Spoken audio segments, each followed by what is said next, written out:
Today I am joined by Gus Anastopoulo, the founder and principal attorney at Gus Anastopoulo Law Firm. The firm can help you with car accidents, wrongful death suits, trucking accidents, drunk driving victims, and more.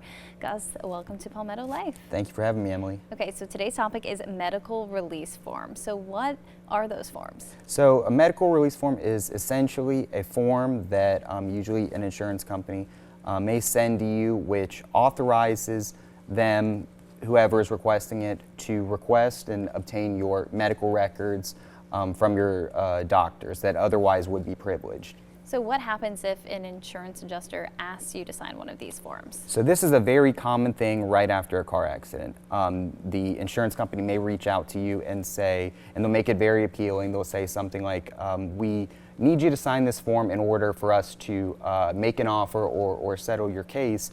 And it'll be a medical release form, and they'll generally make it easy for you to sign. They may text it or email it over to you. But what is important with them is what exactly it is that you're releasing to them. So is there anything in particular I should be looking out for if they send one of these forms over? Absolutely. You definitely want to be looking at what the time and scope is of the release form, because ultimately that is going to play a big role in your case. And so, for example, you need to see what exactly you're releasing to the insurance company. Are they asking for your medical records from the date of the accident forward? Are they asking for medical records from up to 10 years prior? Is there even a time limit on them? And so if there is no time limit, that's generally the way they send them over, they have full access to your medical history. And so they can get your records from an orthopedic to an OB/GYN. They just have full access to it. So why would they ask for medical records prior to a crash? There's a number of reasons. Generally, none of them are to help your case. Mainly, it is to help them make a defense for the damages that you're alleging from whether it's a car accident, whatever the particular claim is, but we'll use car accident as an example. So what I mean by making a defense to your damages, so say for example you're in a car accident and you have some back pain, some lower back pain, and you go see a doctor. But 5 years before you were doing some yard work and maybe you tweaked your back and you went and saw a doctor.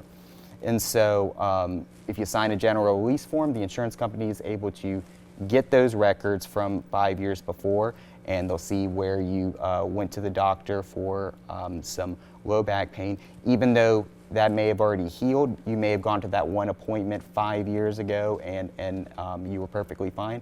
But they're ultimately going to use that against you in order to say, they love throwing around this term, pre-existing. That's their term of art over there, and they're going to say, this low back injury that you're claiming from this wreck, that was a pre-existing condition. This wasn't caused by the wreck, so we're going to deny the claim. That's ultimately how they're going to use your medical history against you. And so we ultimately call that the yeah but defense. We'll say, yeah, we might have caused the wreck, but you know that injury to your lower back, that wasn't caused by us. You had that. And so it's very, very important that you know what you're signing over to the insurance company. And that's why it's always important to consult with a lawyer before signing that over so they can explain to you what exactly you're signing over to them, and hopefully it won't compromise your case. Seems like it can really make a big impact on a case. Absolutely. What if they say that they cannot settle a case without one?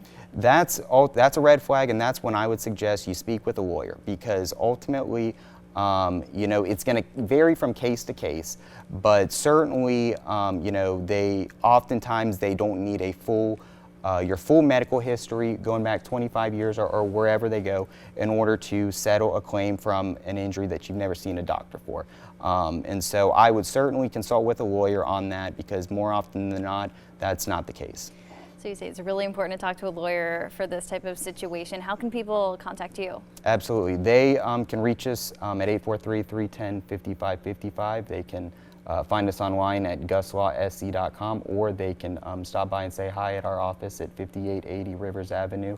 We're on the second floor in North Charleston. Gus, thank you so much for being here today. Thanks, Emily.